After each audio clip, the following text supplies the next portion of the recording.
आज इस वीडियो में हम बात करेंगे कि क्या राज ठाकरे की महाराष्ट्र नवनिर्माण सेना और उद्धव ठाकरे की शिवसेना, क्या ये दोनों ही कोर्ट, कानून और पुलिस और प्रशासन के ऊपर हैं? क्या मुंबई समेत महाराष्ट्र के कोर्ट्स को, पुलिस स्टेशंस को और सरकारी दफ्तरों को बंद कर देना चाहिए?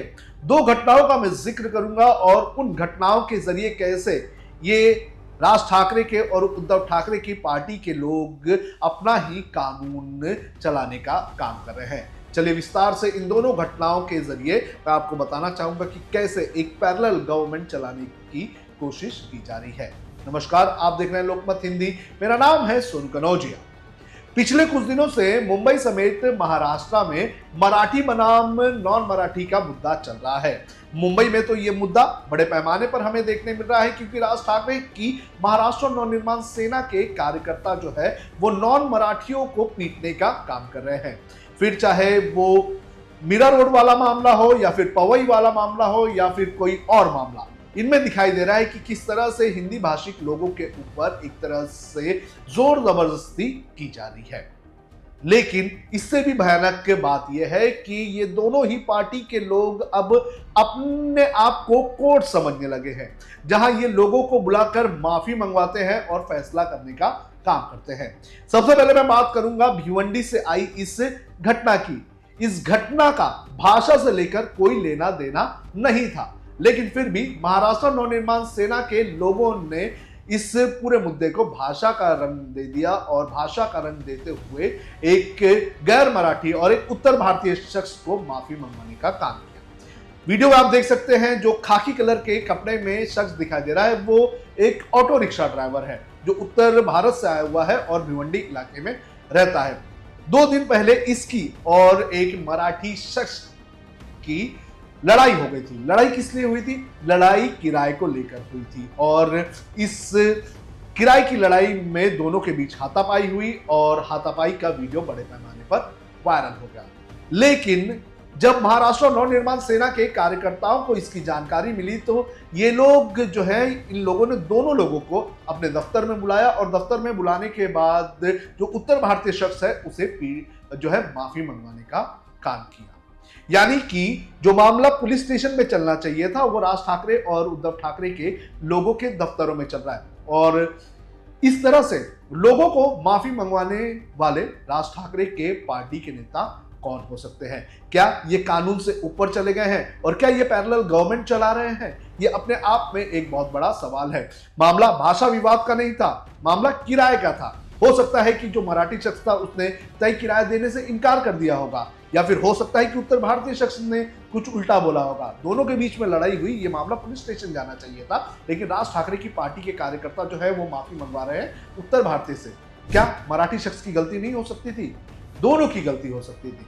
लेकिन जब इतना उबाल आ चुका है महाराष्ट्र की राजनीति में तो इस तरह की घटना अब आम हो चुकी है।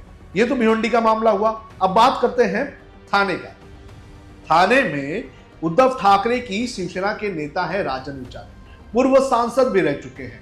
थाने रेलवे स्टेशन के बाहर कुछ दिनों पहले एक विवाद हो गया था, जो उत्तर भारतीय दुकानदार हैं और एक मराठी शख्स के बीच।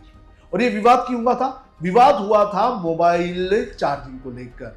ये जो शख्स है, जो मराठी शख्स था, वो जो है वो मोबाइल चार्जिंग करने के लिए उस दुकान में गया था और दुकानदार ने मना कर दिया कि मैं अपने दुकान में मोबाइल चार्जिंग करने नहीं दूंगा। और इसी को लेकर दोनों के बीच बहसबाजी हुई और बहसबाजी जो है हाथापाई में जो है कन्वर्ट हो गई। इसके बाद 2-3 लोगों ने मिलकर इस मराठी शख्स को मारा। यह मामला भी कायदे से पुलिस स्टेशन का मामला था, लेकिन इसमें राजन विचारे जो है वो एक जज बनकर सामने आए।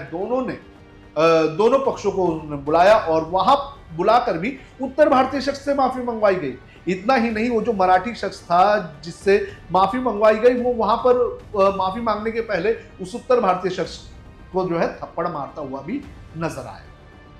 और राजन विचारे बड़े ही आराम से एक जज की तरह, एक राजा की तरह जो है वहां बैठकर इस पूरी घटना का मजा ले रहे थे।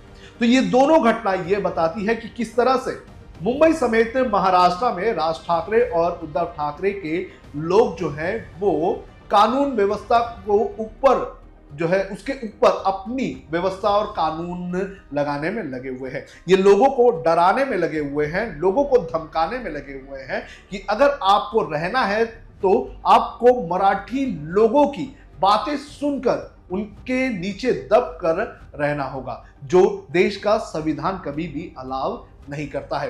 कोई भी किसी को भी जो है किसी के ऊपर प्रेशर नहीं दे सकता है और किसी को भाषा के आधार पर जो है भेदभाव करने का भी अधिकार देश का संविधान नहीं देता है। लेकिन जिस तरह से मुंबई में, महाराष्ट्र में बड़े पैमाने पर निकाय चुनाव होने वाले हैं, तो इन निकाय चुनाव को देखते हुए ये सभी लोग जो है ये भाषा की राजनीति के चलते अपने राजनीतिक महत्व को जो है, अपनी राजनीतिक महत्वाकांक्षाओं को जो है वो पूरा करने का काम कर रहे हैं। जहां एक तरफ राज ठाकरे के लोग ये कह रहे हैं कि मराठी में बात करो, तो वहीं दूसरी तरफ उद्धव ठाकरे की शिवसेना के लोग ये कह रहे हैं कि अगर आपने मराठी शख्स को कुछ भी किया, फिर चाहे गलती मराठी शख्स की क्यों ना हो, तो भी हम आपको मारेंगे और आपको उस मराठी शख्स से माफी मांगना होगा।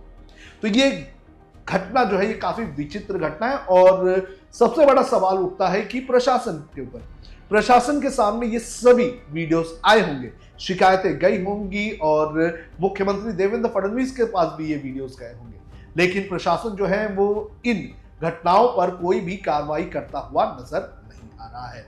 ऐसा लग रहा है कि महाराष्ट्र में कानून जो है वो सिर्फ और सिर्फ नाम का रह चुका है। राज ठाकरे और उद्धव ठाकरे के लोग जो है कानून को ताक पर रखने का काम कर रहे हैं। देखना जरूरी है कि क्या होता है, क्या जो महाराष्ट्र के मुख्यमंत्री है देवेंद्र फडणवीस, वो राज ठाकरे और उद्धव ठाकरे के लोगों पर लगाम लगाने का काम करेंगे या नहीं। आपको क्या लगता है कि क्या सरकार पूरी तरह से फेल हो चुकी है और क्या मुंबई और महाराष्ट्र में सिर्फ भाषा के नाम पर कानून चलेगा?